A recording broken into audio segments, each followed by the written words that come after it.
If you look at developers of color across the nation, I think Detroit far and away outstrips any other city with the exception of maybe the DMV, right? And the DMV is different because you have much higher incomes and you have just a deeper bench of development that is happening there.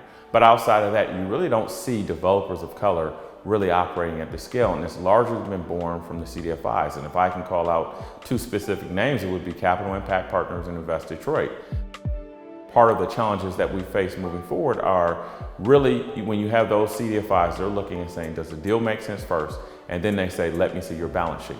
When you have historical instances where you have populations of people who for a number of reasons have not been allowed to really build or have not been able to build their balance sheet, you need institutions that are going to say, let me take a look at the deal first, let me look at your character, and then let's look at your balance sheet. And if you look at really the challenges that we have next that we need to face, it is, okay, when developers age out of working with a Capital Impact or an Invest Detroit or any other CDFI, and they move, let's say, beyond the $5 million threshold, how do we continue to support them to enable them to continue to build a balance sheet where they can continue to scale, right? Everything that we hear about building businesses is about scale.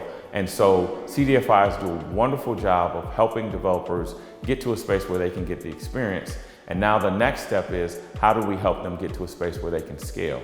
So in addition to the conversations about raising capital and starting to see CDFIs move, not just from a debt perspective, but also from a perspective of providing equity, it is, how do we also help developers start to prop up their balance sheet so that they can build their own balance sheet?